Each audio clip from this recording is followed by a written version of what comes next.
गुजरात सरकार आता विवाह नोंदणी कायद्यात मोठा बदल करण्याच्या तयारीत आहे। तसा प्रस्तावही आणला गेलाय। त्यानुसार जर यापुढे तरुणीला स्वइच्छेने जरी लग्न करायचं असेल तर त्या विवाहाच्या नोंदणीसाठी आई वडिलांची परवानगी ही गरजेची असणार आहे। पाहूया। प्रेम विवाह किंवा पळून जाऊन लग्न करायचं असेल तरी आता आई वडिलांची परवानगी गरजेची आहे। हा कायदा गुजरात सरकार आणतंय।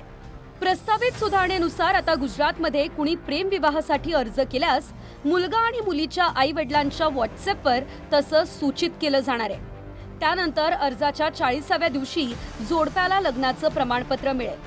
थोडक्यात कुणालाही परस्पर प्रेमविवाह किंवा पळून जाऊन लग्न करता येणार नाही।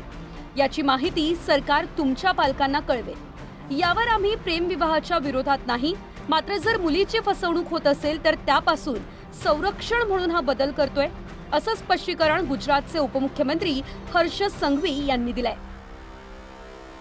आधीच्या विवाह नोंदणी कायद्यानुसार जर मुलगा 21 आणि मुलगी 18 असेल तर त्यांना सज्ञान म्हणून लग्नाच्या निर्णयाचे अधिकार होते।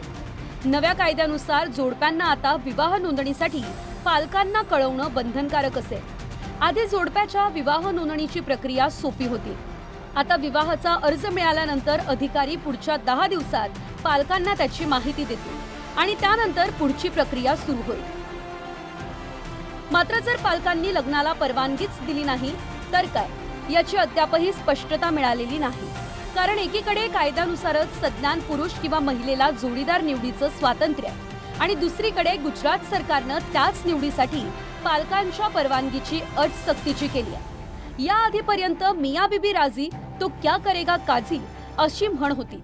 मात्र गुजरातच्या नव्या प्रस्तावित कायद्यानुसार नवरा बायको राजी असले तरी देखील त्यासाठी पालकांची परवानगीची अट टाकण्यात आली आहे। Bureau report TV9 Marathi.